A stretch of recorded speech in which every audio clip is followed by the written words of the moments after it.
8 months ago, I made a video about touch-up paint for the aero wheels, and that video has now been viewed 12,000 plus times. So that's a lot of wheels that have been scraped.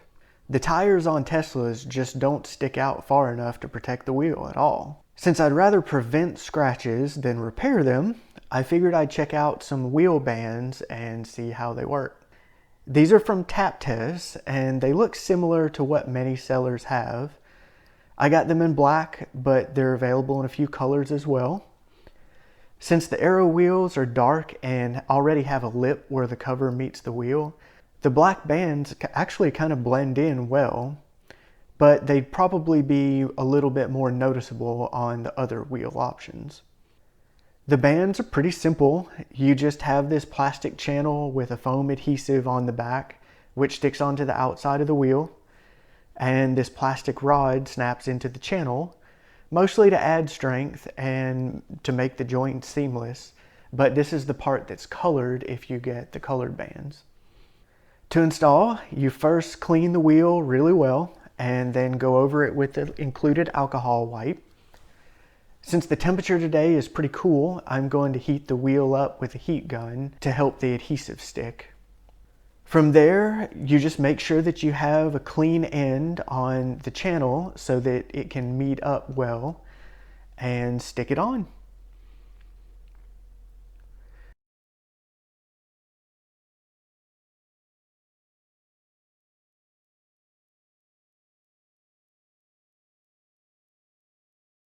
Once you get close, carefully cut it to fit with some good utility shears, and then clip the plastic rod into the track.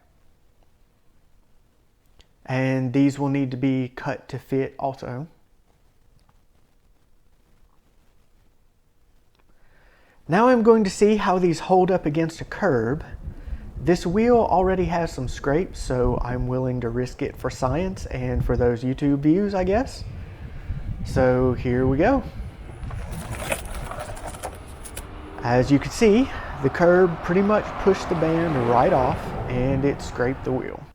Looking closer, the band actually did help minimize the damage to the wheel, but it also pulled a chip of paint off the wheel with it, so that's certainly not ideal either. There are a lot of variables here, so I could definitely see some situations where this would have totally prevented any damage, but obviously it's not going to protect against everything. I guess I'll be hitting this scrape with some of that touch-up paint. Well, I hope this helps someone. If you like this video, like and subscribe, and leave your video request in the comments.